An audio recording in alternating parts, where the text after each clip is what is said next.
Hello, welcome again. We are back today. Even though we were here yesterday, we get double stream this week, even though it's always double stream, but two in a row. It's different. Things are changing. I was feeling very sleepy and tired today, and I was like, why am I feeling so tired? That's crazy. And then I remembered I forgot to take my non-sleepy tired medicine. So, hopefully that kicks in soon. I took it like an hour ago, about. But we should be okay. I am still kind of sleepy, but I also have chamomile tea, which doesn't help with that, but it does help me, in general. I think is the best way to put it.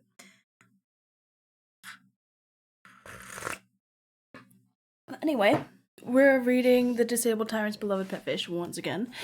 And we are on chapter 20. No, why do I keep going immediately to like 20 something? I don't know. Something's wrong with me. Something is wrong with me. I think a couple of things are wrong with me. Anyway, we are on chapter 68 called Fishy Reads a Novel. Isn't that something? I will have to take a break at around 7 p.m. in about an hour to feed the dogs and get more tea. Is there anything else for me to say? I just did this yesterday, so it feels weird to do it right away again.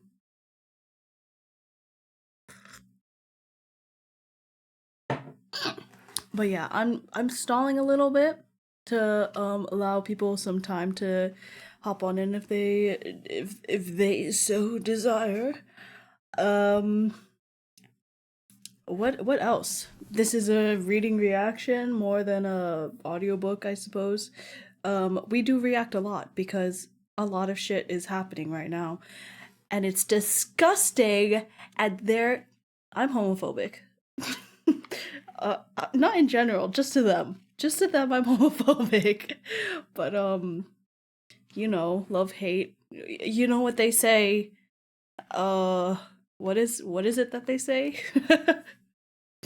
Love and hate are very close emotions or something like that.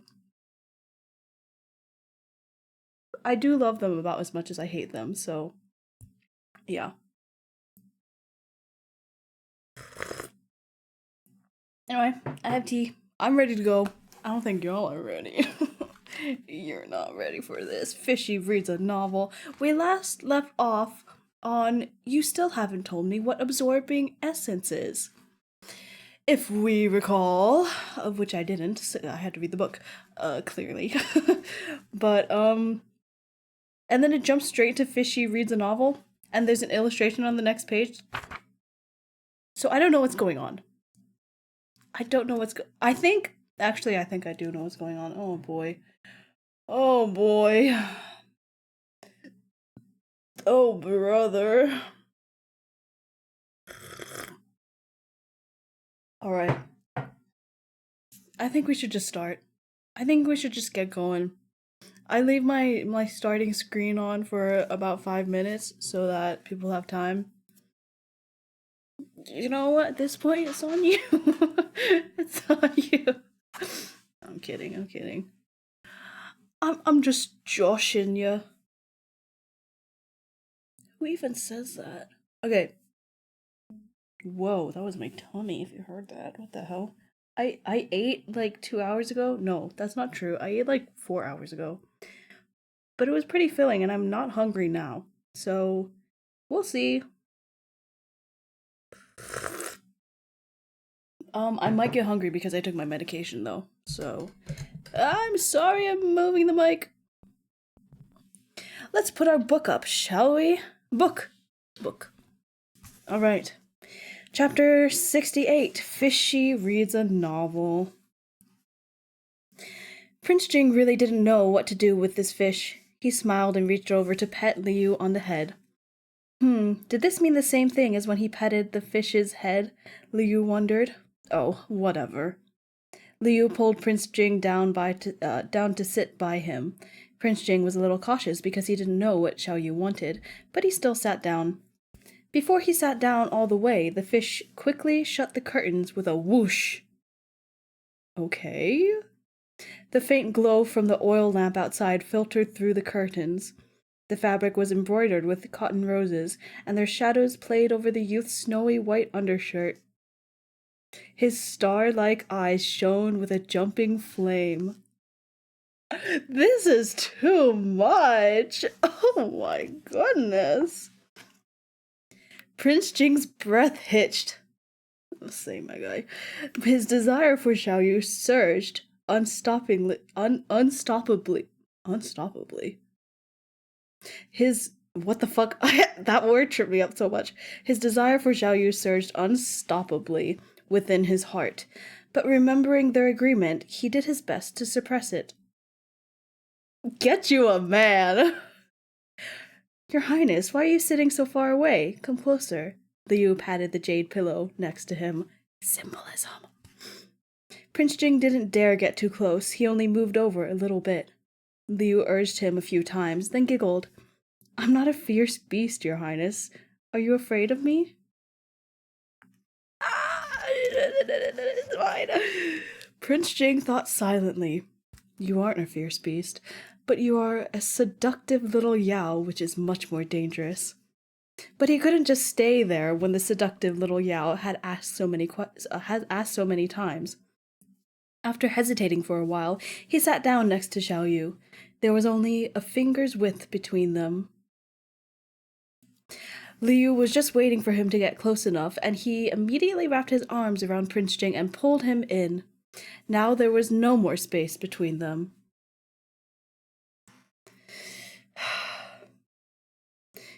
Your Highness, look! Liu pulled out a few books from behind him, as if he was performing a magic trick. By the light from outside the bed, Prince Jing saw it was The Legend of the White Snake, which he hadn't read in a long time. Liu shoved the book into his hand and stuffed himself back into his arms. Stop it! He couldn't be more pleased on the inside, but on the outside he was very serious. Since Your Highness wouldn't tell the answer to one of your many... Whoa, I just skipped a line. Since Your Highness wouldn't tell me what absorbing essence meant, I thought I would be able to find the answer in one of your many books, so I looked through them. Prince Jing didn't know what to do with the soft, warm body that was suddenly pressed against his. He didn't even know where to put his limbs. He felt like he'd fallen into the carp spirit's gentle trap as soon as he entered the canopy of the bed. But he was happy to fall. Disgusting! Oh my god. Oh my god. As he mentally recited the pure heart mantra, he quietly washed the carp spirit in his arms, put on a performance. And then guess what? I found it! It's in these books. Look, Your Highness. Look at what the white spirit... Look at what the white snake spirit said to Scholar Shu. Liu lay back into Prince Jing's chest, flipping to a certain page in the book. He pointed to a line and read it out loud. Husband, we Yao need to absorb essence. Hang on.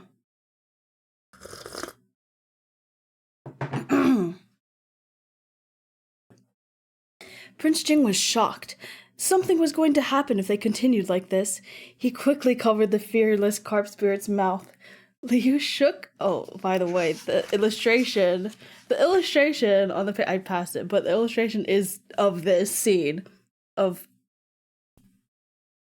Okay, the illustration, he's not quite in his arms, but I think he's actually like in his arms. In my head, it's canon in my brain. Okay, they're looking at the books. That's it. They're fucking adorable. I can't stand it.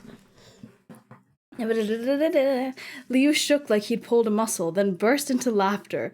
Prince Jing didn't want him to say it, but he was going to anyway. He freed his mouth and stubbornly flipped to another page. Here it is again! Husband, we Yao must absorb essence every day. Liu blinked and looked up at Prince Jing. Your Highness. Your Highness, he asked as if he didn't know. Is this what you were talking about? Liu calling him husband was really testing Prince Jing. He could barely keep himself under control. After some internal struggle, he nodded his head lightly. Liu thought he finally had Prince Jing hooked and said smugly, "Your Highness, it also explains how exactly they went about absorbing in the novel. If you're still not sure, let's read it together." This is such good foreplay. I'm loving this. Reading smut for foreplay is top tier.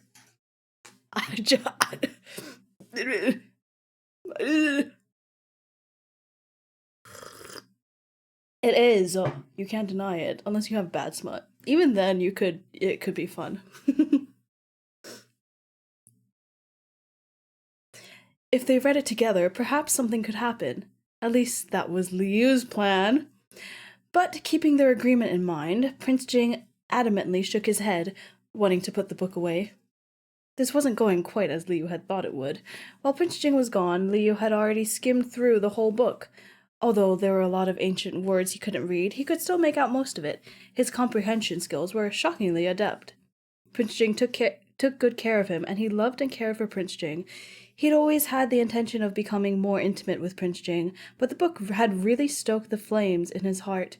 He'd been lying down for a while, but he couldn't calm down, so he decided to wait for Prince Jing on the bed.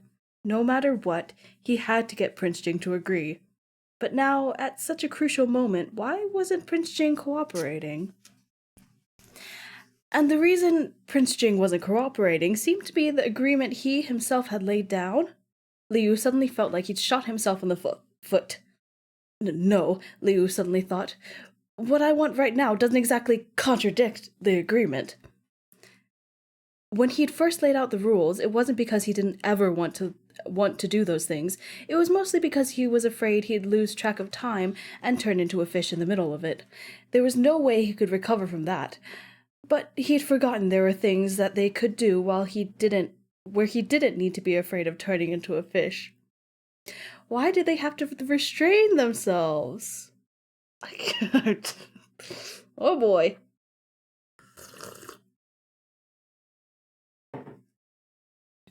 The novel was useless, unable to seduce his boyfriend for him. He had to do it himself. Okay, Liu. Liu was busy for a while, even kicking the books off the bed. He looked up with a mysterious smile. Your Highness, I have a friend who told me boyfriends can do other things together besides merely spending the night.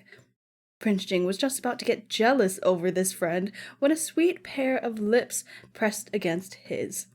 Xiao Yu put Prince Jing's hand on the string of pearls at his waist, smiling shyly. The leaf green blanket with the gold edge was scrunched up into a ball, then spread back out. Occasionally, sweet laughter would come from underneath it. Liu felt like he could drown in the tenderness. Blushing, he asked in a small voice, Your Highness, let's do it together, okay? What's going on?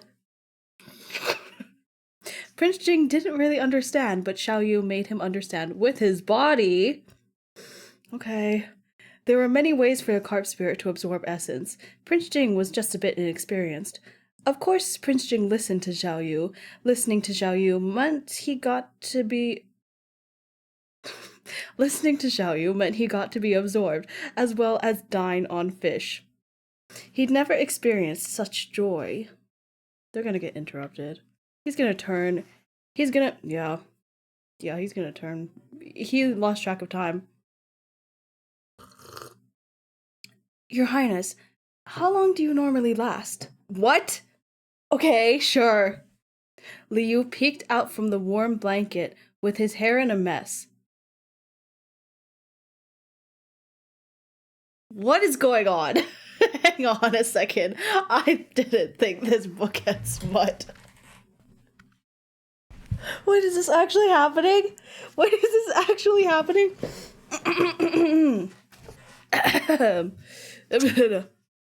Stop it. They're so stupid. Oh god. What the fuck? His exposed neck was covered in indecent red marks. Prince Jing couldn't look away. Liu rubbed his toe against Prince Jing's leg, and we all know that Prince Jing has a thing for his feet. The sixth prince had come at the wrong time. He didn't have much time left. After he got his answer, he could prepare for the next step.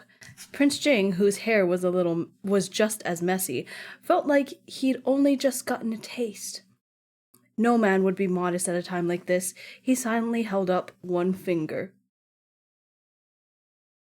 One finger? Okay. And then, okay, 10 minutes? That fast? Furious, Prince Jing pinched his butt. With just a little pressure, Liu was already yelping.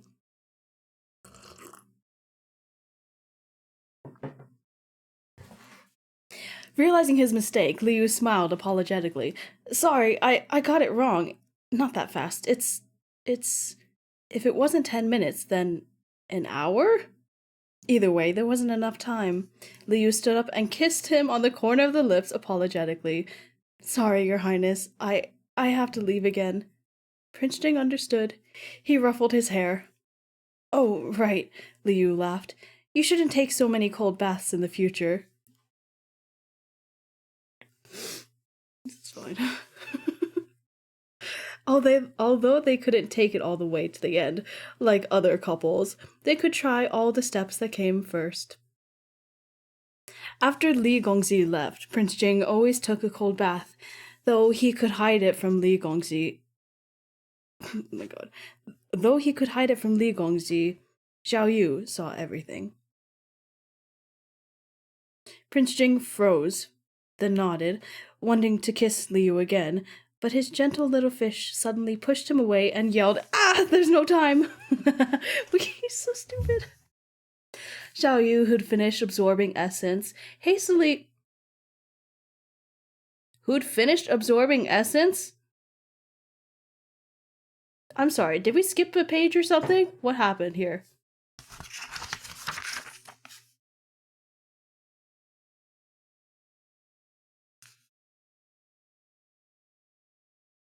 Oh, okay. That's fine. That completely blew over my head.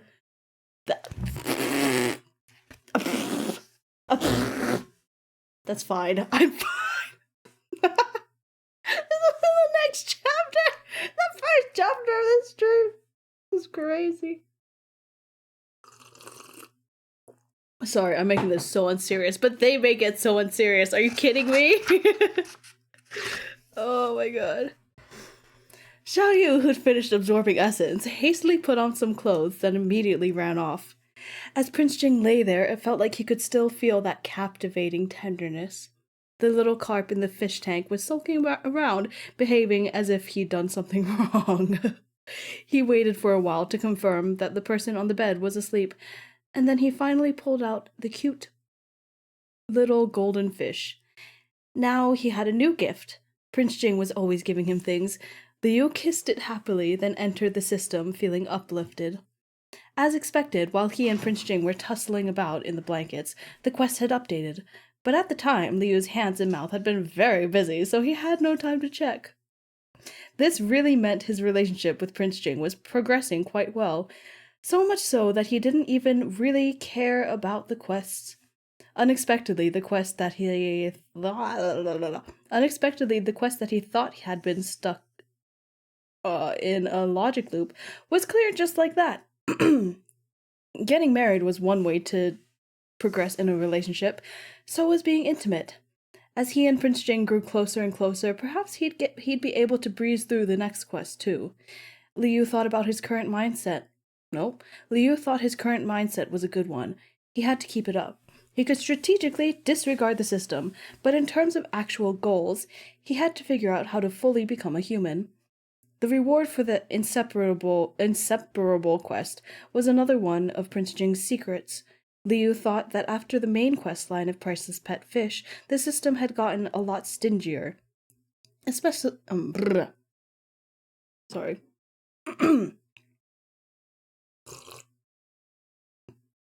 Each quest only rewarded him with a single secret, but perhaps Priceless Pet Fish was just the tutorial level. It needed the fish to level up quickly. Now that he had a good foundation of skills, it was time to get more in depth by learning secrets. Like last time, there were 4 choices. The 3 he hadn't chosen from the indulging quest were still there, but the one Liu had already seen had been replaced by another one, showing the vague shine of a sword. Liu looked at it. There was no chance the system would show him all of the tyrant behavior Prince Jing had tried to keep hidden from him, right? He was afraid of bloody, violent scenes, so he rejected the sword instinctively. As for the rest, Liu chose the dark place that he didn't recognize. He had already mentally prepared himself and immediately entered the memory. This was the corner of some unknown place. In a dark room, there was a sewing box on the table. I read that completely wrong. This was the corner of some unknown place, comma, in a dark room. Although I guess it works the other way too. There was a sewing box. There was a sewing box on the table, and in the box was a half-sewn toy tiger. A slightly chubby woman in her 30s sat next to the table. This woman had a melancholy expression, occasionally picking up the tiger to add a few stitches. She looked like she was waiting for someone. Before long, a servant came in. Li was confused. He had no memory of this person. If this was someone serving Prince Jing, he would be very familiar with them by now. The servant handed a small paper package to the woman. She was terrified and distressed, kneeling down on the ground to beg for mercy. But the servant ignored her. Eventually, perhaps because he ran out of patience, he kicked the woman. With no other choice, the woman poured out the powder with shaking hands. Liu thought perhaps she was being forced to drug Prince Jing. But in the next moment, the woman swallowed the powder, tears streaming down her face. Is she pregnant? That was the end of the secret, only leaving him with more new questions than answers. He knew the secret was related to Prince Jing's past, but in the memory of the prince almost drowning, he had been able to see Prince Jing and even himself. He could even hear, but this memory had no sound and no Prince Jing. If Prince Jing wasn't there, how could it be Prince Jing's secret? What relation did the woman and servant have to Prince Jing? And that powder, most of the powders in the palace were either aphrodisiacs or poisons. Why did the woman take it herself? It couldn't be that she was another Chu Yanyu plotting to drug Prince Jing, and thus being forced to take it herself? The woman seemed a little on the older side, so it didn't seem likely. Besides, there weren't many people in the world like Chu Yanyu. Liu didn't understand, but he had experience now. If he didn't understand something from this system, he could usually just set it aside for the time being. Now that the inseparable quest was complete, Liu was both nervous and excited about the next quest. What kind of dumbass task would require them to be even closer than they were now? Liu was feeling suspicious. He took a deep breath and clicked open the main quest. The next step was stay with the tyrant through thick and thin. Is he just gonna have to grow old with this guy to become human? He's gonna be dead by then. That's the end of the chapter. Let's recap on what happened here. Novel. Fishy reads a novel. I don't think he just reads a novel. I think he does some other stuff. So sad that Catlet can't be here for the actual Fishy suck.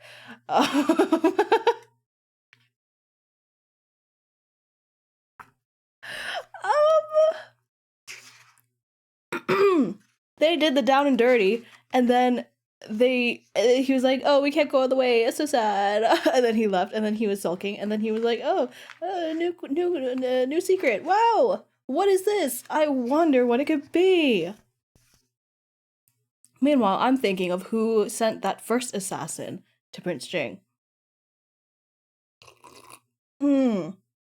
Is there like an underlying big bad of this series? Is there someone we haven't met yet that is the big bad? Because that would be interesting. The next chapter, 69. So unfortunate that they couldn't have made this chapter 69. It's called Fish Buying Antiques. I, I, what am I supposed to say? What did I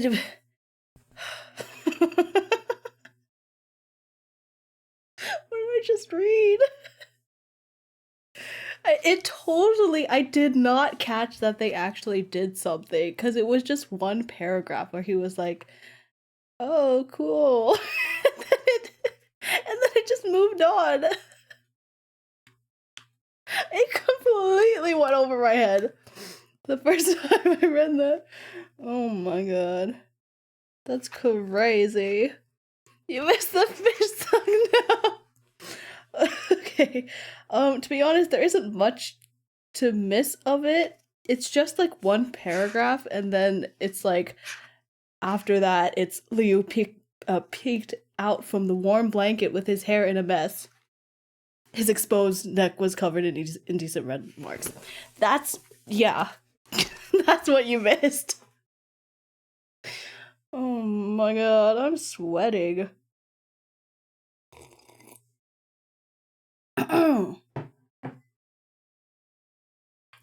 Anyway, shall we move on? Oh man. Actually, though, my back is really, really sweaty. I think actually the AC is not on properly, or maybe that's just me. Oh, sorry, I was on TikTok. Uh, nope, it's on. It's just me. It's just me and reading this book, reading this chapter.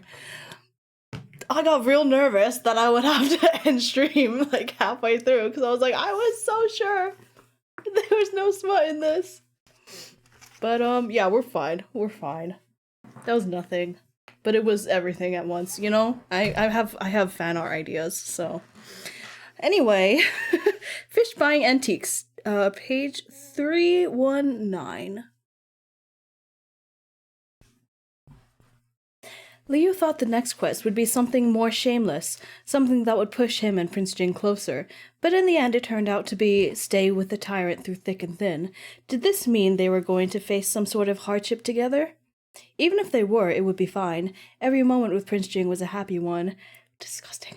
Now that they were lovers, he couldn't expect everything to go smoothly all the time. No matter what, he'd continue onward with Prince Jing, side by side. Liu was fully confident he could complete this step. The reward for thick and thin was another secret.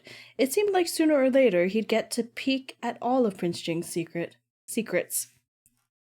Liu smiled and exited the system, then glanced at the bed, worried. Prince Jing was probably resting and not paying attention to the fish tank, so he swam to the silver rock bed and covered himself with a leaf blanket. If he is not resting and if he's doing something else, oh boy, I might have to skip a paragraph if you know what I mean.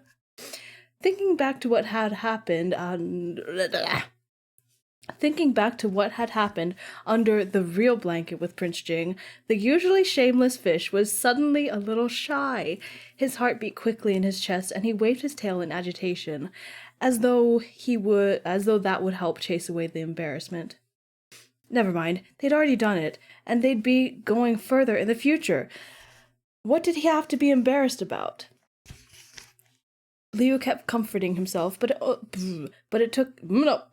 still took many more flaps of his tail before he managed to slowly fall asleep.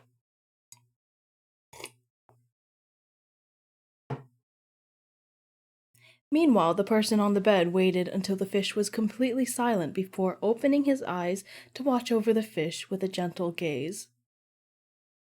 That's fine. That's a scene break. Ye Qinghuan's wedding to the Prince of Ginger drew closer. The little princess had invited Liu to the wedding, and Liu had agreed.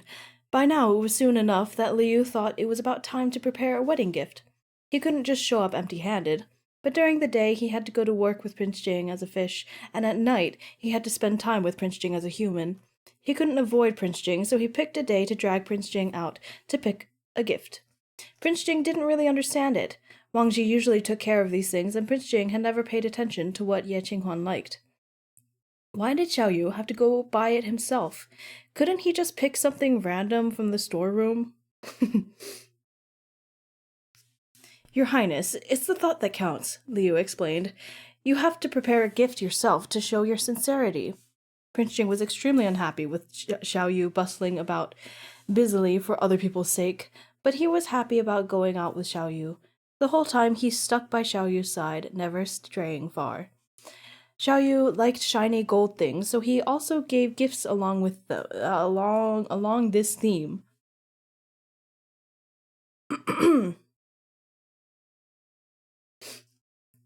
Considering Yeshizi and the princess's status, after all, there was no need to buy them anything practical. With his boyfriend there to support him, Liu took a look at many high-end antique stores, wanting to give the couple something sophisticated and classy. But Liu had no eyes but Liu had no eye for antiques. At first, a violet gold incense pot caught his interest. Because Prince Jing had said they should try to hide who they were, the two of them were on their own without any guards. Prince Jing was new to shopping, and it showed, so the owner exaggerated wildly to praise of his store, thinking it would be easy to make some money off of these rich young men. Liu fell in love with the glittering gold incense pot engraved with complicated patterns. He was ready to pull out the money when Prince Jing couldn't take it anymore. He silently knocked a hole into the pot, revealing the actual color of the stone underneath. The gold was just a thin layer on the outside.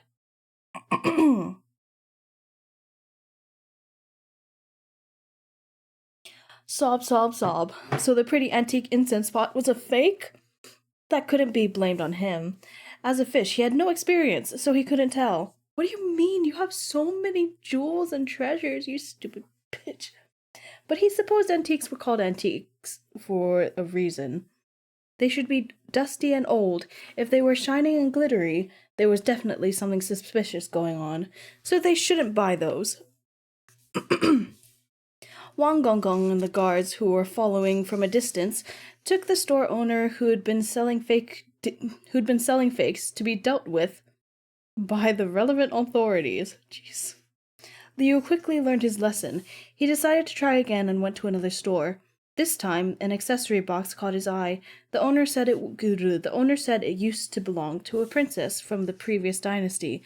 Liu thought the box had a vintage feel to it, and it did look very old. So it had to be the real thing.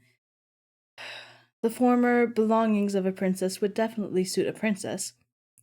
Liu was just about to buy it when Prince Jing coughed lightly and glanced out the window.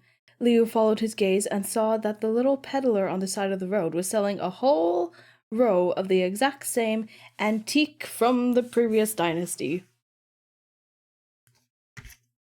Liu's confidence had taken a serious hit. He thought he just wasn't suited to buying antiques and decided to look at gold and silver decorations instead. He decided on a gold and jade folding screen, thinking there would be no problem this time. But the eagle-eyed Prince Jing spotted a very subtle crack in the back. As soon as he touched it, the whole thing split in two. Then Liu spotted a pair of green jade necklaces, one carved with a dragon and the other with a phoenix. Prince Jing casually threw a cup of cold tea on it, and it turned out they were made of fake jade. The dark green on the jade was painted on, and with the cold tea it all washed off.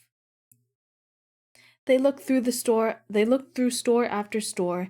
Anything that caught Liu's eyes was either fake or damaged.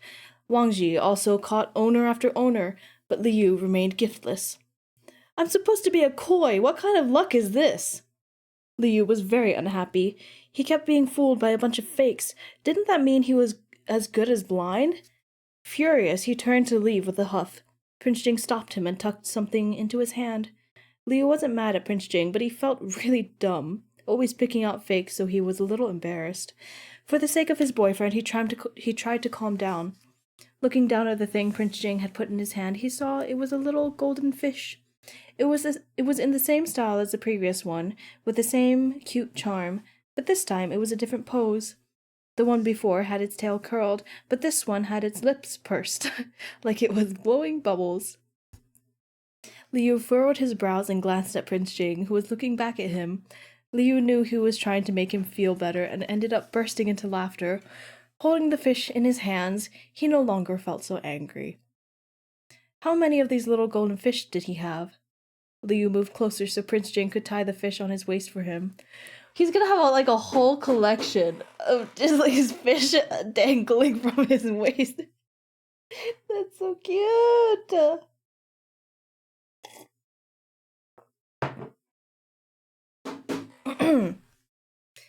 Leo moved closer so Prince Jing could tie the fish to his waist for him. Prince Jing hung it on his waist with a smile, then grabbed Leo's hand and took him to the biggest jewelry store in the city. The owner often did business with the nobility, so he recognized Prince Jing. He heard, "Hello? Hello? Hello, stream. Are we okay? What is going on? What is going on? Stream, come back."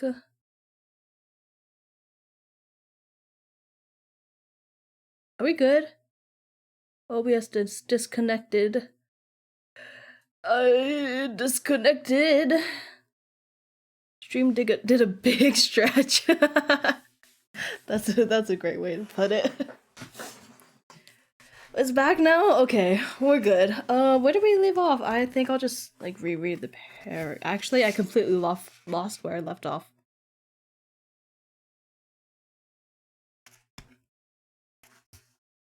That was when Liu found out all the little golden fish were made here? Is that far back enough?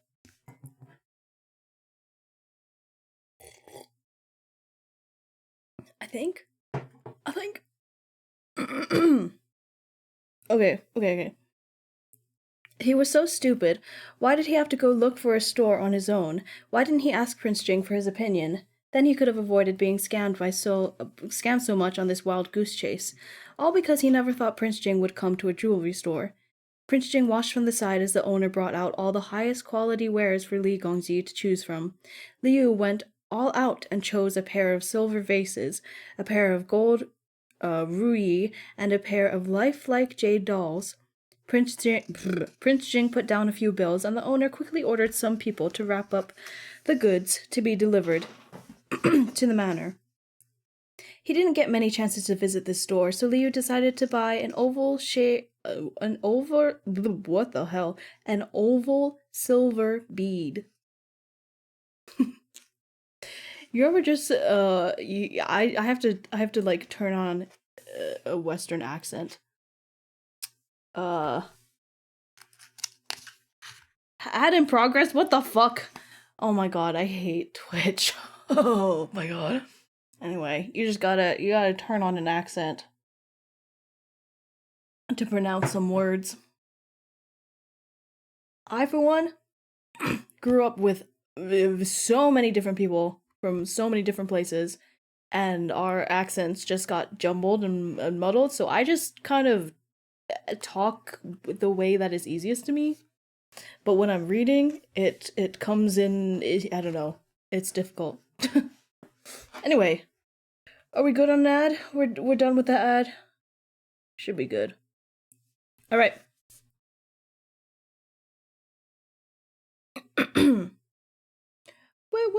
Wait, what the hell? I keep losing my oval silver bead. The bead was the side of his thumb, and the design was like a modern globe, which was what caught Liu's eye. Prince Jing had given him so many gifts, but it seemed like he hadn't properly given Prince Jing anything back yet. Liu asked the owner for a red string. He strung the bead through the string and presented it to Prince Jing. "This is for you, your highness," said Liu, smiling. "Thank you for taking care of me." Prince Jing had paid for everything else. Liu should pay for this. He rushed to pull out a little gold money pouch that was stuffed full. Actually, Wang Ji had given him this before they left the manor, so it wasn't his money either. But it was coming from his hand, so that meant he bought it. This is literally Lilo and Stitch. I want to buy you. Can I borrow $2? Was it 2 or 10? I don't remember.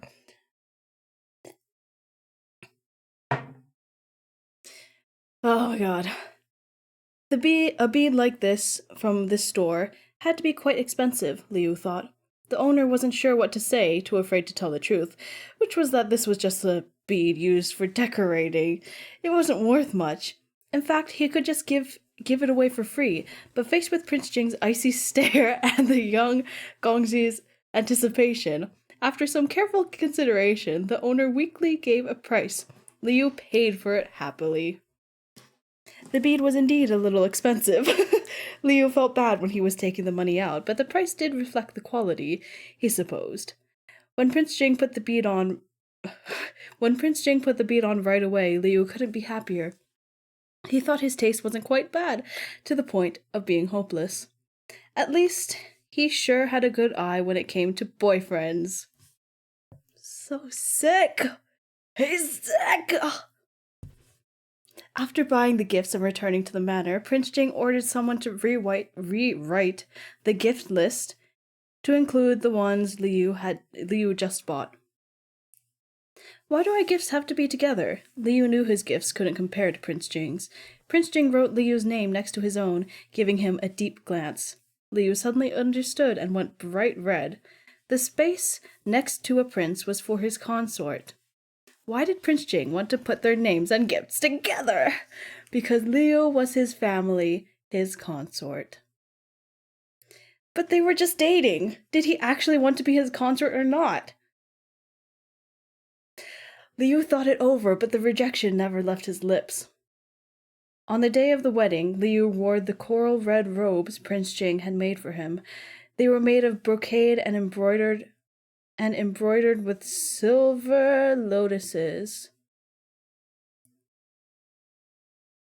With a jade hairpin and a string of little golden fish tinkling at his waist, he looked dashing and vibrant.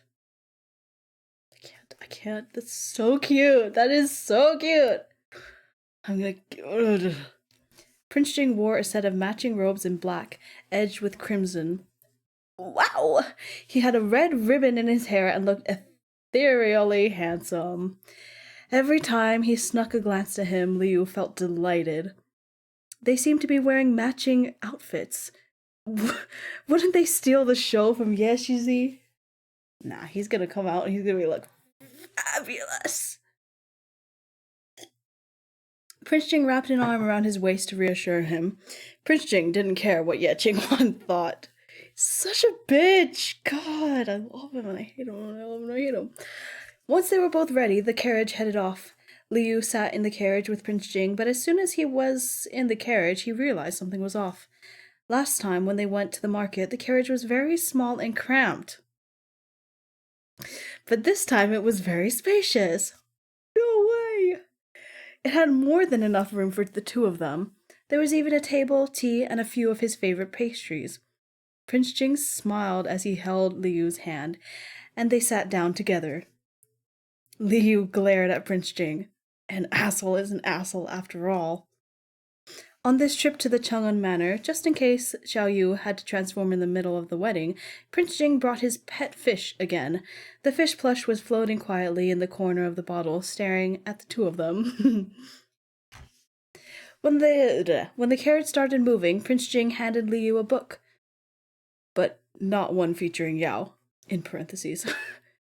He had noticed that Liu liked reading. The carriage he'd selected this time was very large, so Liu lay down comfortably with his head resting on Prince Jing's knee and flipped through the book as he chatted with the prince. Prince Jing picked up a piece of peach blossom pastry and broke it into several pieces. He fed one to the fish, in quotations, in the crystal bottle, and the rest all went to the real carp spirit, who was waiting with his mouth wide open. I hate him. They're so fucking cute. I'm gonna kill myself. Oh my god, I'm gonna draw this right now. I feel like I'm in middle school. Like, oh my god, this is like my. No, I'm. It's taking over me. I can't hold back. I have so many other things to do. I have so many other things to do. Oh, God. Soon they arrived at Chang'an Manor. Today, Chang'an Manor was bustling with people and draped in color and lanterns. The King of Jindre had come to attend the wedding, as well as friends and relatives of the Duke of Chang'an, and plenty of court officials. Head eunuch Luo brought the emperor's edict along with large amounts of gifts. It took a while just to read the list of gifts. The king of Ginger loved this daughter of his, and her wedding procession was over 5 kilometers long. Her dowry was at least 100 boxes. Prince Jing and Liu were welcomed by the groom, Ye Shizi. Prince Jing nodded at the Duke of Chang'an, who was sitting on the main seat. The current Duke of Chang'an was Empress Xiaohui's brother, Prince Jing's uncle. What is going on? One meeting, the two of them what is going on? Oh my god, I read that. So, on meeting, the two of them communicated a great deal with just a glance. Prince Jing's aunt, the Duchess of Chang'an, was also attending to the guests. When she saw Prince Jing had brought a young man with him as his partner, her eyes were full of smiles. Soon a servant girl came and handed Liu a pair of jade butterflies. Smiling, she said, "My lady thanks you for coming to attend the celebration, and also wishes the two of you happiness together forever." A pair of jade butterflies? We know what that means. That only means one thing in China. No, that's so stupid. You know that meme where it's like, that only means one thing in Korea. That only means one. That's stupid. It's common symbolism. It's like well known. Two butterflies, faded pair, stuff like that. Wow. ... Liu accepted the butterflies, then saw the Duchess of Chang'an smiling at him from a distance. He was confused. Wasn't it Ye Qinghuan's wedding today? Why were they saying that to him and Prince Jing? Unless... Liu suddenly realized. Did Prince Jing bring him along today so he could meet his family? He covered his face. It was all too sudden. He wasn't prepared at all. This was such a happy surprise. I'm fine. That's the end of the chapter. That's it. God, they're so... What the hell? What the hell? Okay, I will be back in a couple minutes. I'm going to refresh my tea, feed the dogs, maybe go to the bathroom. We'll see. I don't know, get up and stretch. Or don't. Do whatever is best for your body. But I will be right back. Starting now, 3, 2, 1, go.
I have returned. Hello. Hi, it is windy outside. It is windy as hell, and it is hot, so it's like being blasted with a hairdryer. It's so weird. Anyway, it's so weird. It feels like Oman. Like, it's such a familiar weather for me, but like a nostalgic weather. Because I lived in Oman for a bit. For a bit of my childhood. Anyway, I have tea. I have tea. Sorry that took so long. The dogs were being a little silly. One of my dogs, he was brave enough to actually try to go outside to pee, but he got too nervous and then came back inside because things were flapping around and being knocked over with the wind. It wasn't that bad, but it's like not fabric, like, you know, we have stuff to cover the tables and stuff outside. Don't ask me why we have tables and shit outside. I don't pay rent here. I'm not gonna get into it. But yeah, it's like things are moving about, making noise, and he got so scared. He's so cute. He's so cute. I can't explain how cute this dog is. Right now, his haircut is like, it's grown out to be the perfect length so that his face is so square. It's so cute. I can't take it. Whenever I look at him, I'm like, how the fuck are you this cute? How are you this cute? It doesn't make sense. It doesn't make sense. It doesn't make sense. Anyway, while we wait for my tea to cool down, how's your day been? How's your one day been since I last saw you?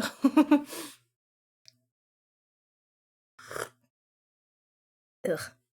It's just watered down tea with more honey, so it's more like honey tea.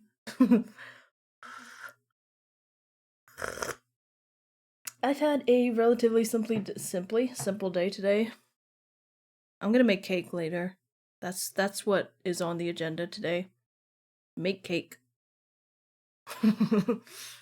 I didn't make it earlier because I didn't want to eat any sugar before stream, but yeah. Much work. What the hell is wrong with me? Much work, but petting my stinky little dog helps. It always helps to pet a little stinky dog. It always helps. It also makes your hands stinky. And I actually feel kind of bad because my dog has the type of hair that gets stinky real fast. So I don't pet him that much. Like, I do pet him, but it's like it's a whole thing because I have to get up and I have to wash my hands, and not just wash my hands. I have to like scrub my hands, and I have to be okay with having a dirty hand while I'm petting him. It's a whole thing. It's the same dog that is so fucking cute.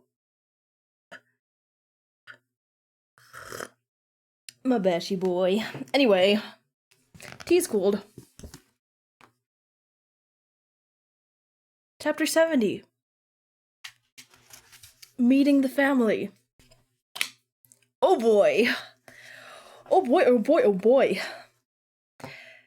Ye Chenghuan wore scarlet wedding robes, a smile bright on his face.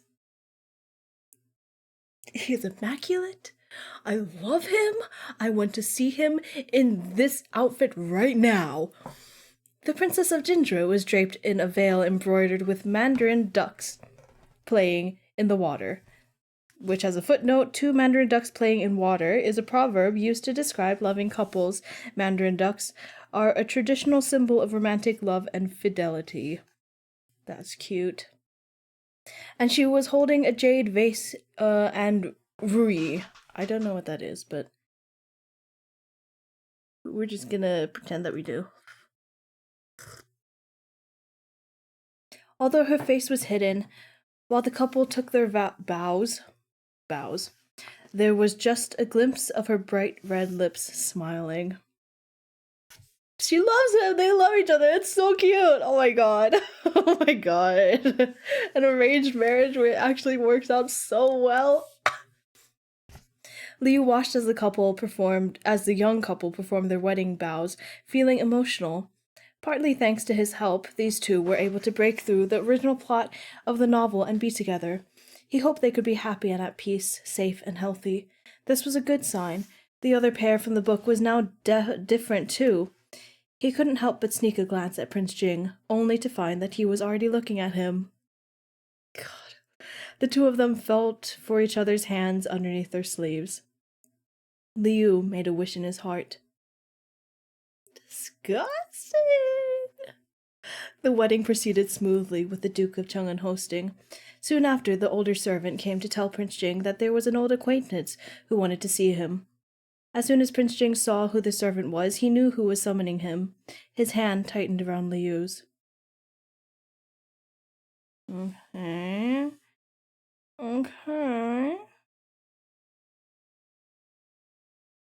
Oh, there's an illustration. Did this mean Prince Jing wanted him to come along? As Liu followed, Prince Jing had one hand on his hand. What the hell? Prince Jing had one hand on his and one hand on the crystal bottle. Even though Liu knew it was ridiculous, he still felt a little jealous. Who did Prince Jing like better, him or the fish? Both of you. God, you just told him already. If he had to compete against any other human, he wouldn't be worried at all, but against the fish...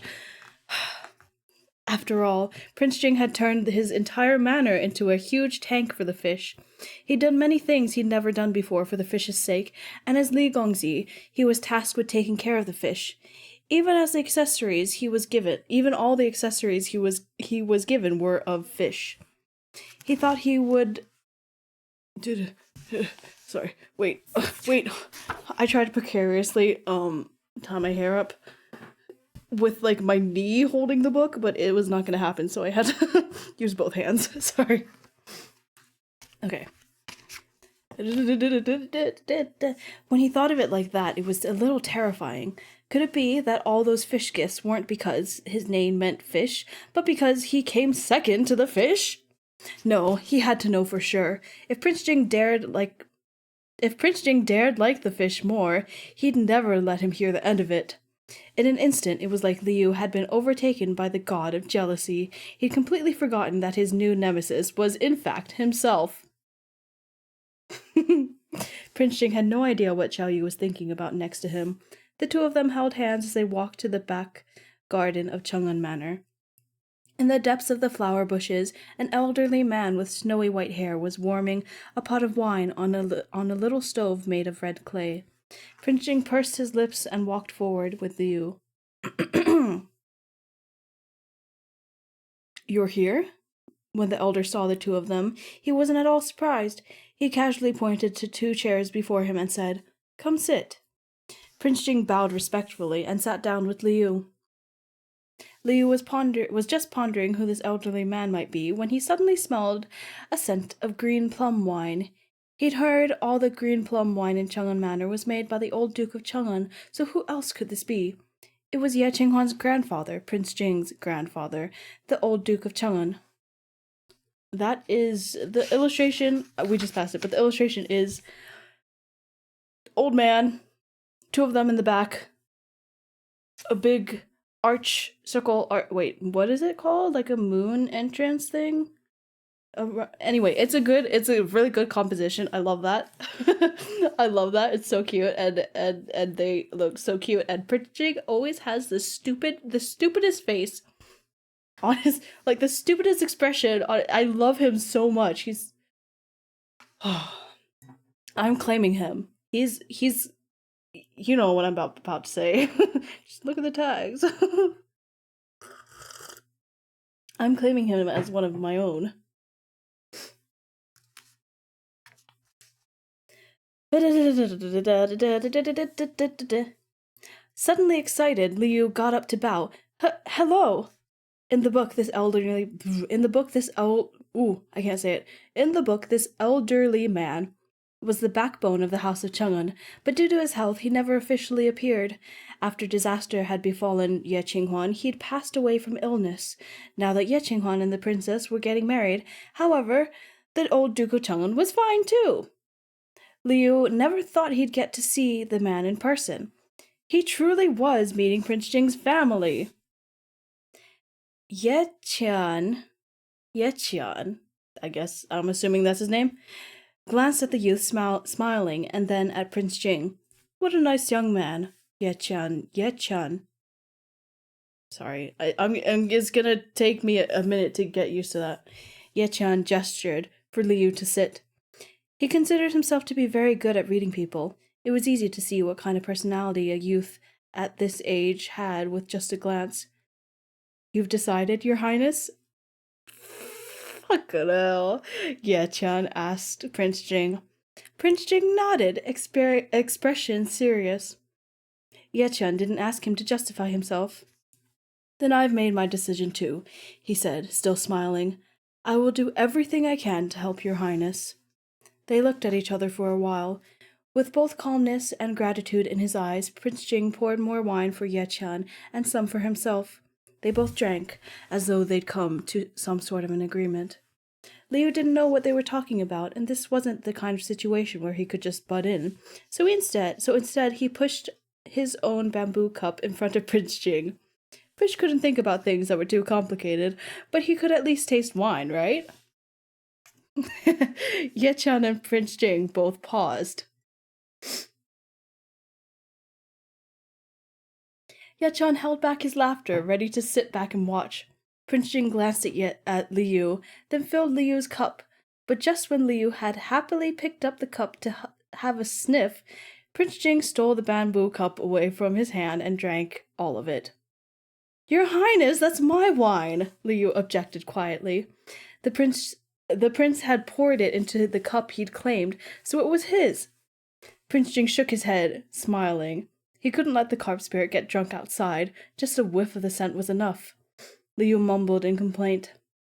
Meanwhile, Yechan drank leisurely, keeping out of it. A calm, silent... Sorry, that scene is so stupid. They're so fucking cute. Yeah, deal with them. I lost my place. I looked away and I lost my place. I love that. I love when I do that.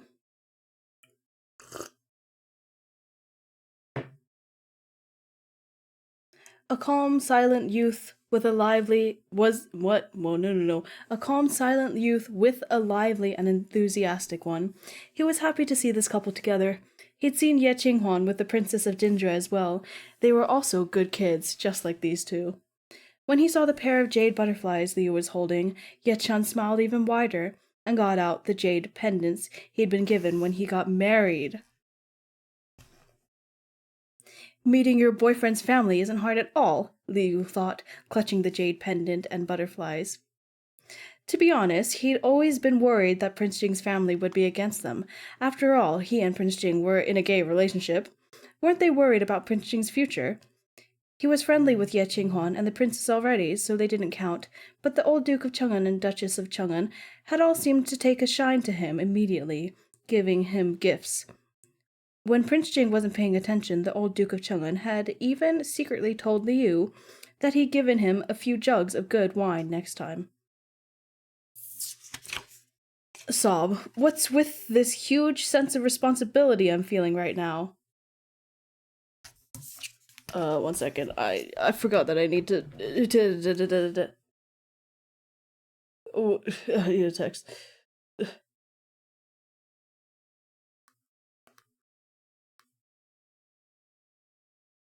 It's crazy.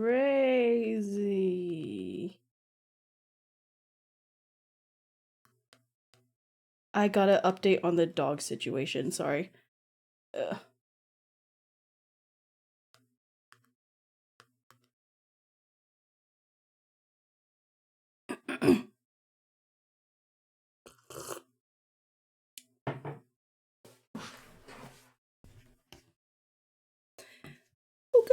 Okay.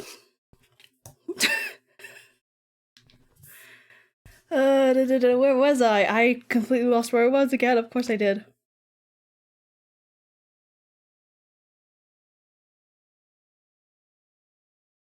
Oh, I just turned the page. That's why I am lost. Okay. After meeting the family and being treated well, he had to treat Prince Jing even better now. Seeing Xiao Yu's sudden serious expression, Prince Jing really wanted to pinch his cheeks. Naturally, no one in the house of Chang'an would disapprove of them. Prince Jing was long past the age to get married and have a child, but there still hadn't been a single person he was close to. Now that he finally had someone he liked, they were all delighted and wished everything could be made official for Prince Jing right away. But Prince Jing's marriage had to be approved by the emperor. Taking Xiao Yu to see his family at Chang'an Manor was the most he could do for now. Yet Qinghuan's marriage made Prince Jing, who was never jealous, feel a little jealous. Yet Qinghuan, I just read that. Prince Jing had no hesitations. Of course he would marry Xiao Yu. But he had to think about when to let the emperor know and when to ask the emperor for Xiao Yu. Especially now that the old Duke of Chang'an was on his side. He was the noble D son and constantly faced judgment and questioning throughout his life, sometimes even assassination attempts. He was used to this and did what he had to in order to survive. But after the House of Chang'an had almost come to harm, and then several of the princes had tried to do something to his fish, Prince Jing realized he couldn't protect the people around him by keeping to himself.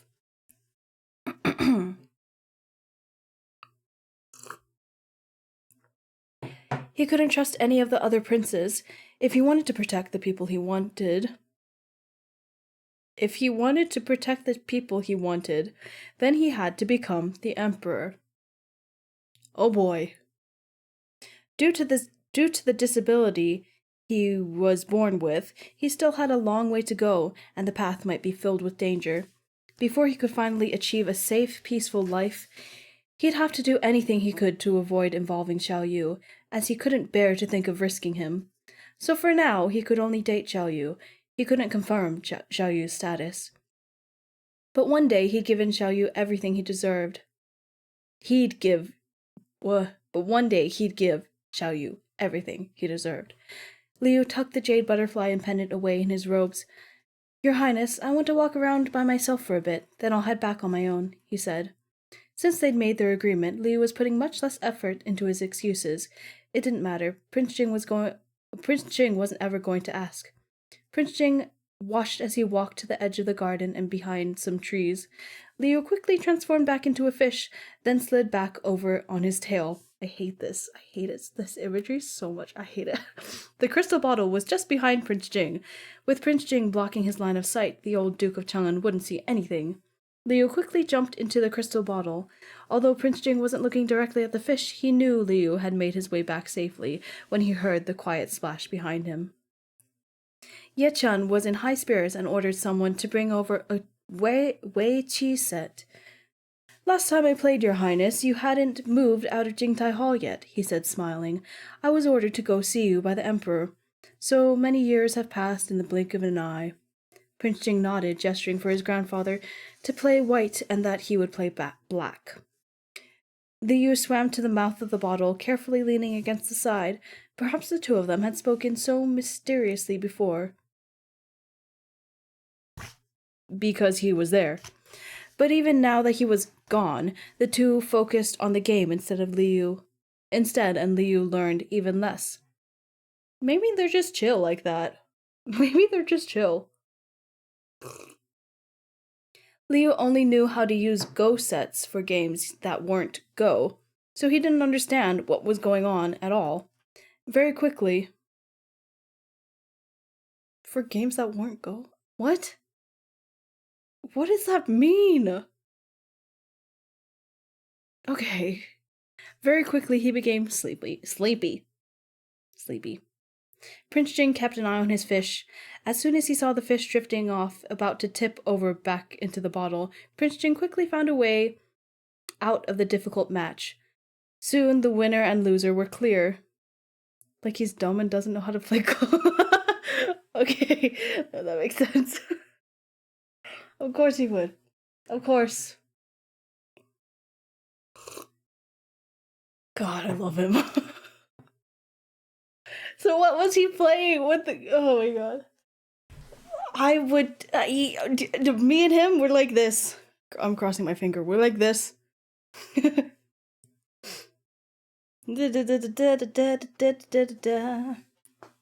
Ye-chan rubbed his chin. Your Highness, your aura is very different from before. Is it because of him? Prince Jing just smiled casually in response.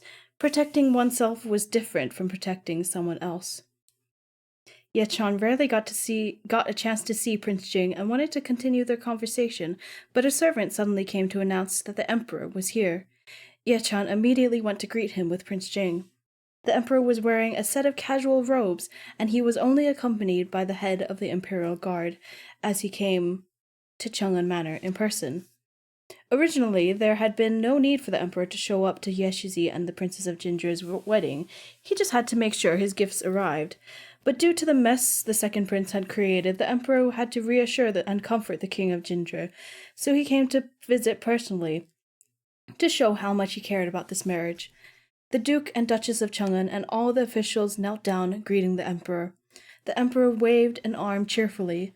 Continue with the wedding. I'm just here for a cup of wine. Joyfully beaming, he sat down to speak with the King of Jinju for a while. Gradually, the guests started to relax.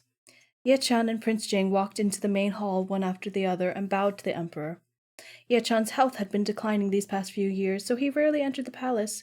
Seeing Ye-chan as well as Prince Jing beside the new young couple at their wedding, the Emperor couldn't help think about his past with Empress Xiaohui.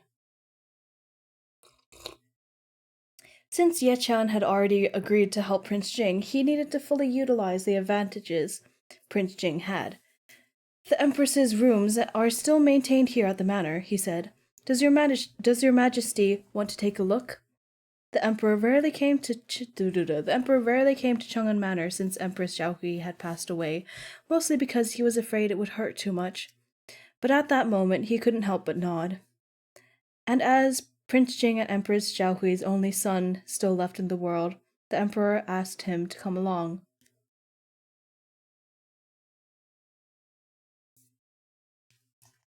Prince Jing still carried the bottle with him. When he took a glance, the Emperor was briefly speechless. It's only been a short while, and your fish has changed this much? The Emperor recalled the letter Prince Jing had sent, specifically reporting the changes in his fish. But reading it in the letter was completely different from seeing it. The last time the Emperor saw the fish, it was still black with flecks of gold. Now the entire fish was a different color. No wonder the Emperor took a while to react. Not me trying to just stop in the middle of a letter. A word.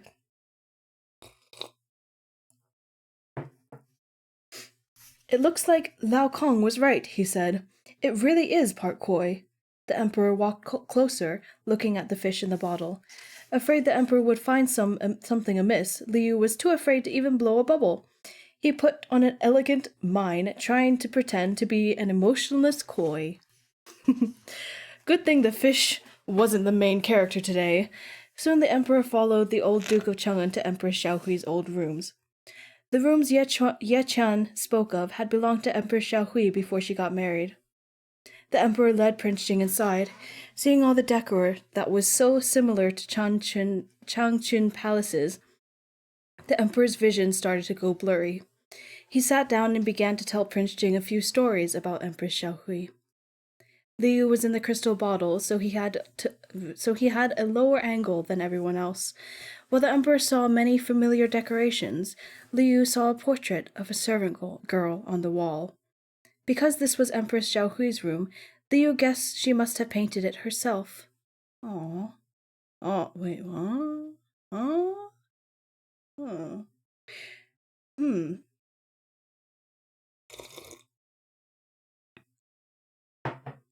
Prince Jing was good at painting too. Did he inherit the skill from his mother? It wasn't impossible.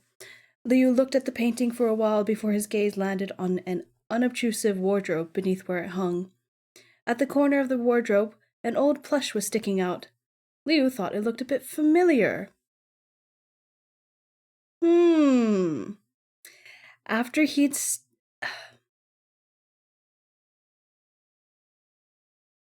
he'd staring at the black.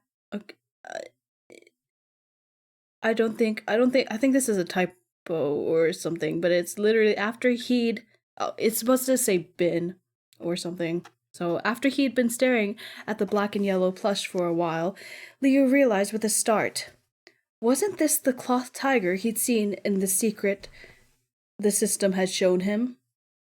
Although there was no way to confirm if it was the exact same one, it was very similar, and the tiger in the memory had only been half sewn, but this one was clearly already completed. Did the secret have something to do with Empress Xiaohui?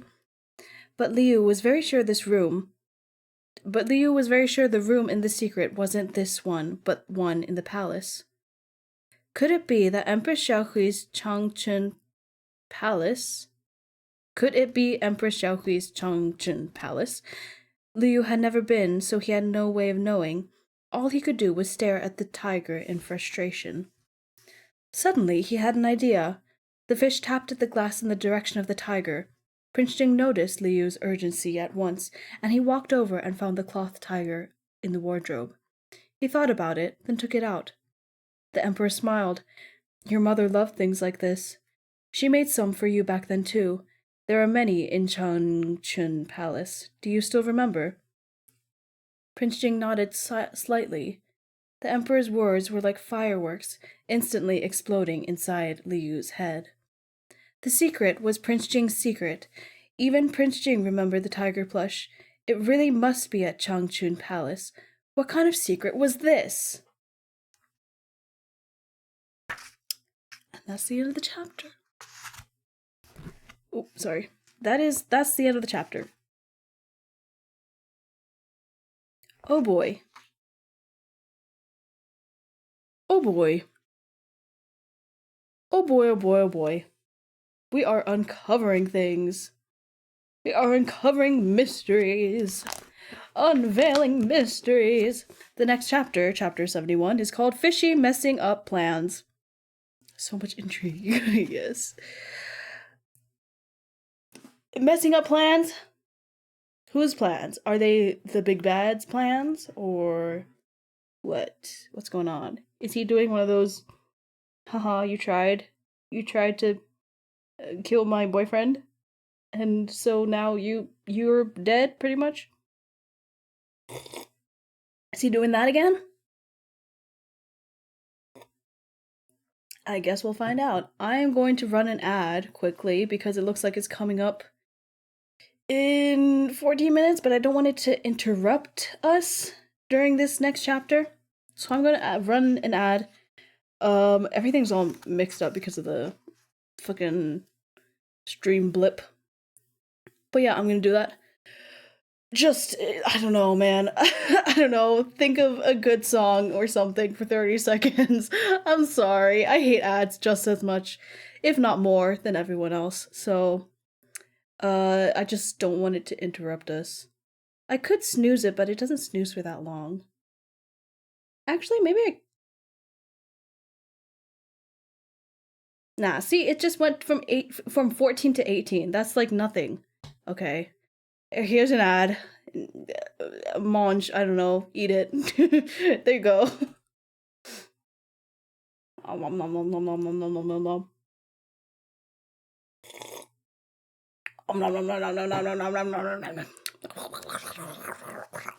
Tear it up! Tear it up!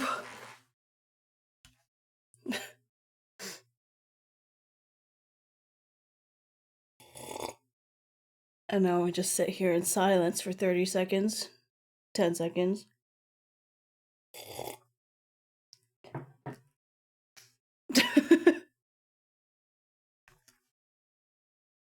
One, go! Welcome back, everyone, from your ad. I hope you had a good ad. If not, sue me? Don't sue me. I don't know. Twitch? Yeah, that's better. Okay, anyway, let's continue. Chapter 71, Fishy Messing Up Plans.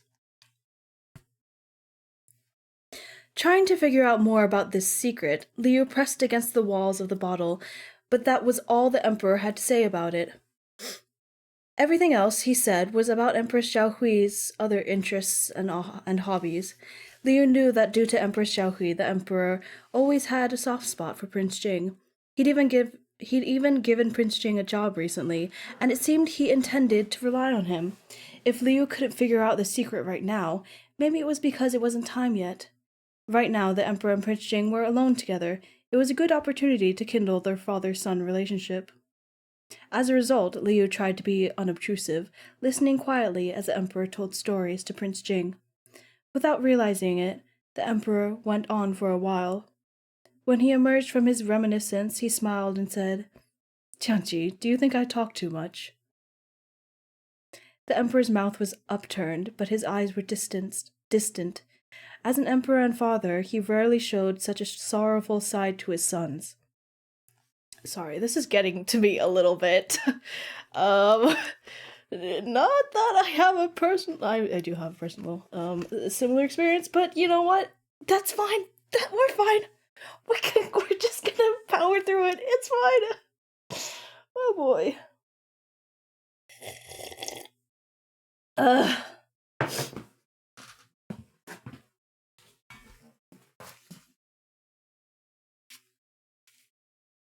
I'm fine. We're good. Prince Jing shook his head, reached out hesitantly, and patted the Emperor on the back of the hand. What the hell? What the hell? It was also very rare, but Prince Jing's gaze showed how much he cared for the Emperor. The Emperor was very comforted by this gesture. I'm not. Are you crying? There's like a branch in my eyes. I don't know. Oh my god. This is gonna be. Oh no. This is not good for me. Tianqi, I know you're very good.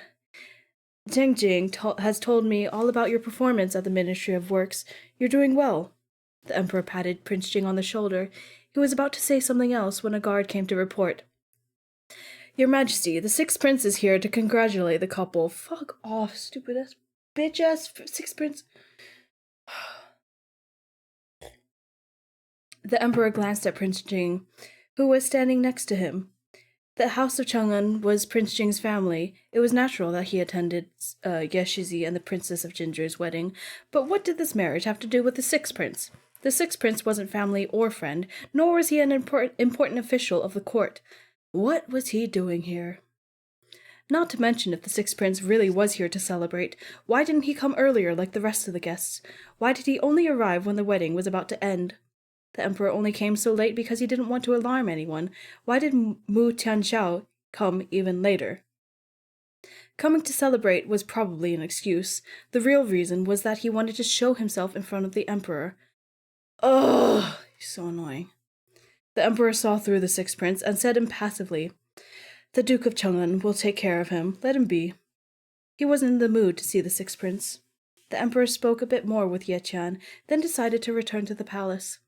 This time, the Sixth Prince sent word that he'd like to escort the Emperor back. The Emperor agreed this time. He took Prince Jing along with him. When Mu Tianxiao saw that Prince Jing was with the Emperor, he froze. Liu was with Prince Jing as always. When Liu saw the Sixth Prince's shock, he happily shook his tail. "So what? We're not going to just let you have the Emperor."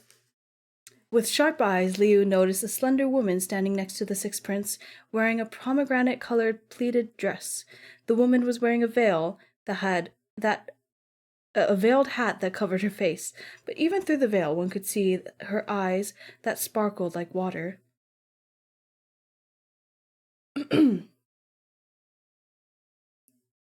Her hands, peeking out from her sleeves, were like jade. Although no one could see what she looked like, everyone wondered what kind of beauty was under that veil.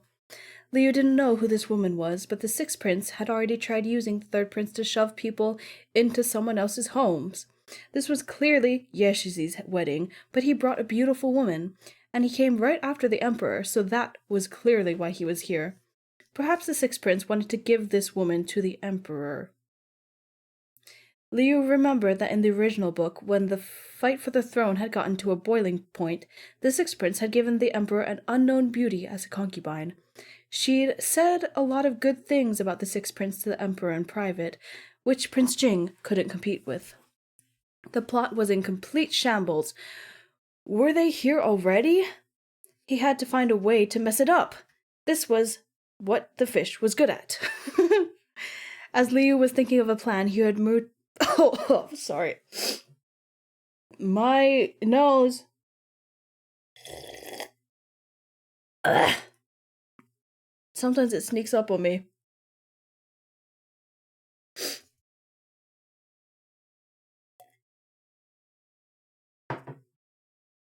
Where was I?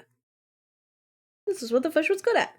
As Leo was thinking of a plan, he heard Mu Tianxiao say, Royal Father, it's a long trip back to the palace.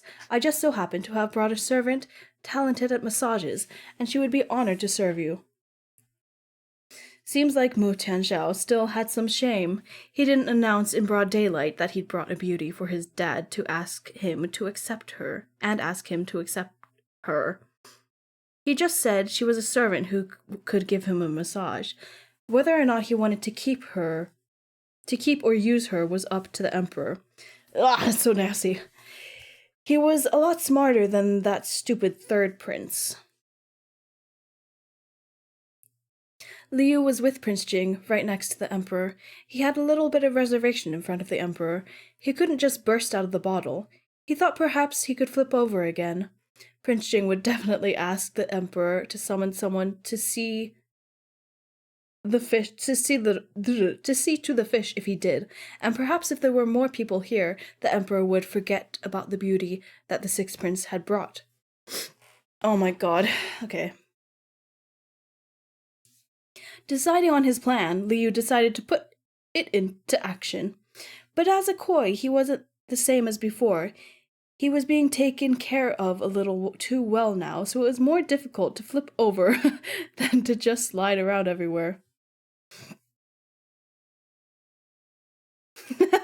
Stupid. You're so stupid. You're so stupid. Liu was huffing with frustration as he tried to lean to the side. He'd yet to flip completely over when the emperor said in shock, Tianqi, why is your fish a little tilted to the side? Why are you so shocked? It's just a fish. Chill out, bro.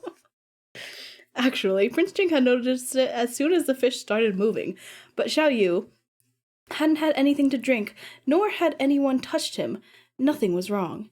Prince Jing suspected Xiao Yu was doing this on purpose to get his attention, the same way he kept knocking on the bottle in Empress Xiao Hui's room. So he thought Xiao Yu wanted him to notice something. But unexpectedly, the emperor was also staring at his fish. Before Prince Jing could react, the emperor already said, There seems to be something wrong with Prince Jing's fish. Guards.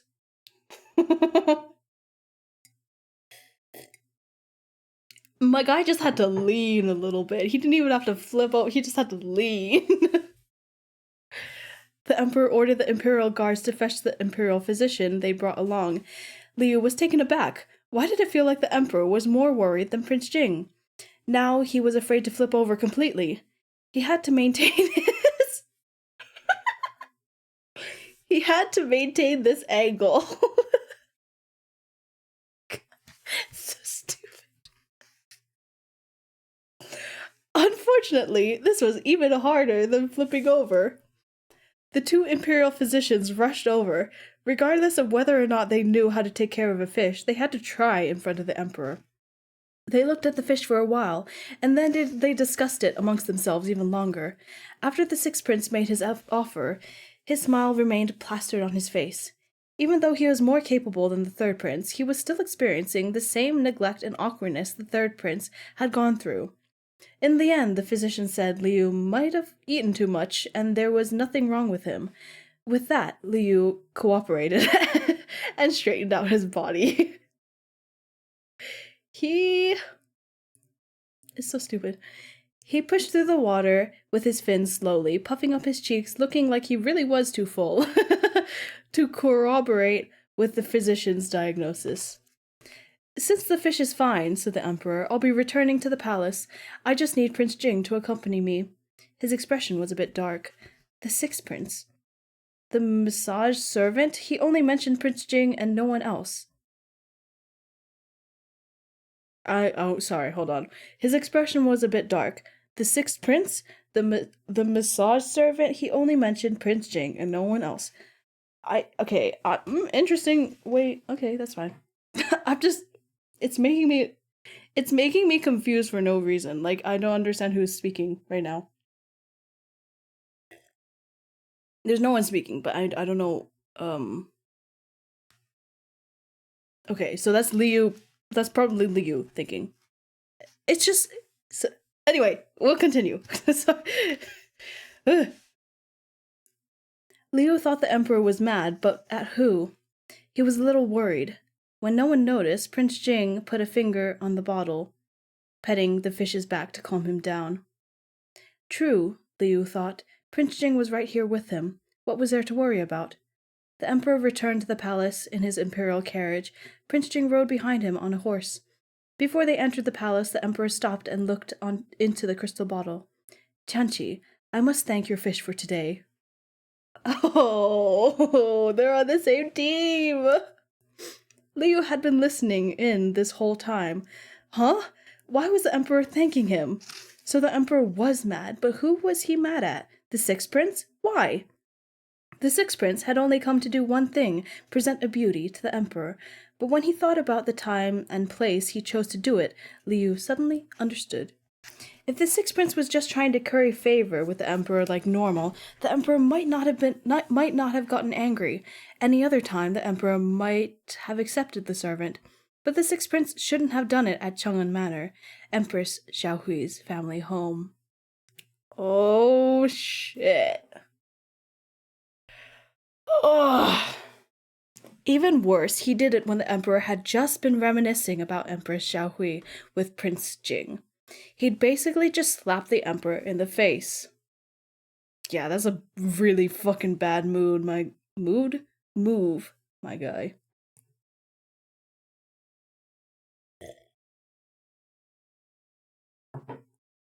The Sixth Prince's mother was not favored by the emperor, so he had wanted to present a beauty to the emperor for a long time. But he was afraid that giving the emperor someone directly would result in a lot of trouble, and the emperor might not accept it. That's why he thought he would wait until the emperor left the palace in casual clothes and give him a peek at a half-covered beauty. If the emperor himself was interested, it would make things easier for him, but he'd failed to predict that the emperor would reminisce about the empress while attending the wedding, or else he would never have picked such a time. The emperor must have been incredibly irritated, but he couldn't reject the sixth prince outright when the sixth prince hadn't offered outright.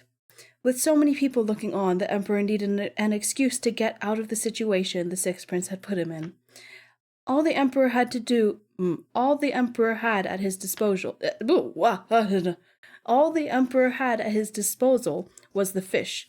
So the moment the fish started to tilt, the emperor insisted on summoning the physicians to stir things up a bit. Liu thought he successfully messed up the Six Princes' plan, but it was actually the emperor who seized the opportunity and messed up the Six Princes' plan himself. Thinking back to his original plan, Liu realized there were plenty of holes. After he flipped over, perhaps Prince Jing wouldn't notice in time, or if he did and the emperor didn't call for any physicians, or Prince Jing asked the emperor and the emperor ignored him, if the emperor was in the mood for a new concubine, there would be no helping it. This time, his luck had actually won out. He'd somehow managed to run into a situation where even the emperor needed a bailout. Oof. Hold on, Liu thought belatedly. Was this the luck the system had given him? He remembered the system had increased his luck stat on the following categories: slapping villains in the face, well-fed and well-clothed, and one-shot KO. He always worked hard at feeding and clothing himself. His luck wasn't obvious, and slapping villains in the face was easy to understand. This was the kind of situation where they came into play, right? It seemed like Akoi's traits really did come in handy. Ignore the dogs. They're silly.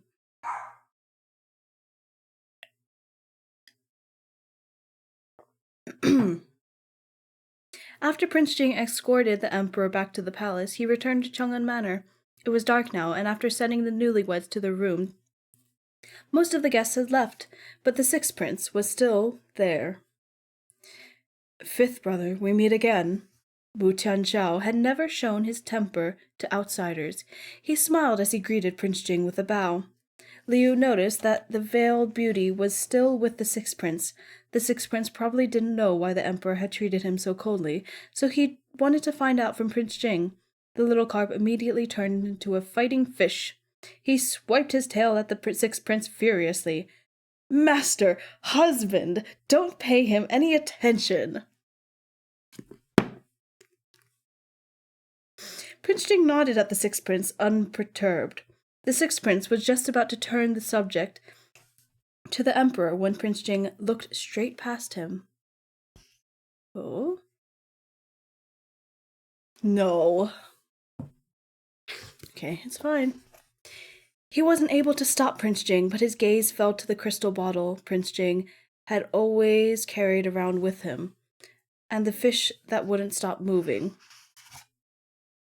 What is going on? Liu quickly realized that Mu Tianxiao's icy cold gaze was aimed at him. Liu froze up for a moment and quickly went to hide where Prince Jing's sleeve covered the bottle a little bit. As long as he didn't look at the Sixth Prince probably wouldn't look at him either. After waiting patiently for a while, Liu peeked out again. The Sixth Prince had already turned around. Liu wanted to look some more, but the crystal bottle was suddenly covered by something. Prince Jing had stopped moving and turned the bottle so the fish could only look at him. Sheesh. I'm not joking, that is how this chapter ends, with a italicized sheesh.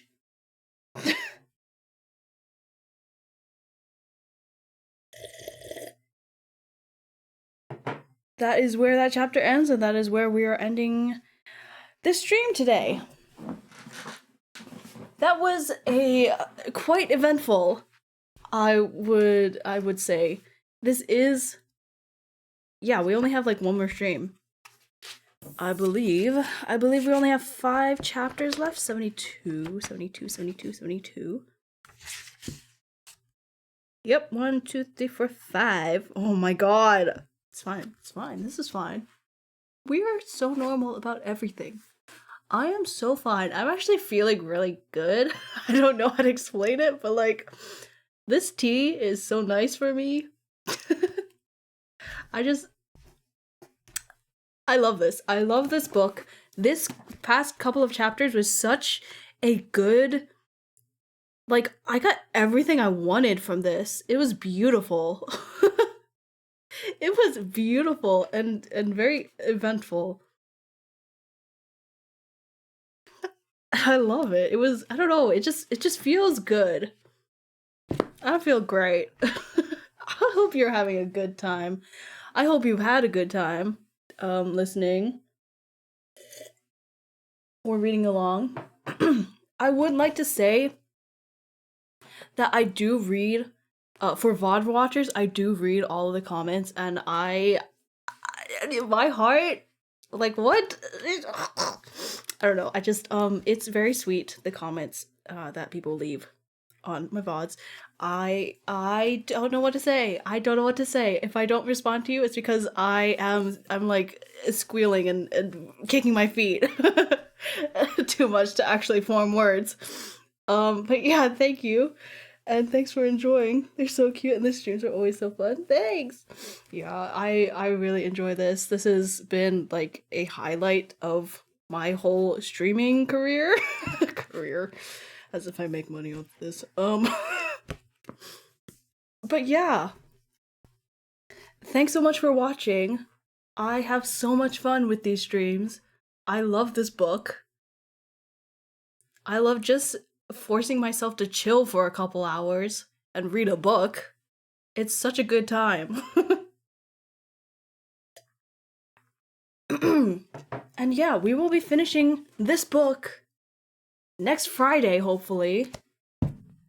I should really be finishing it next Friday. We have 5 chapters to finish off on, and I think I can do it. We did it last time, we can do it again.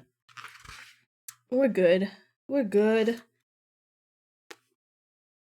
How many pages is that? 349 to $3.95 for what, 50 pages? 40 pages? About? We'll be fine.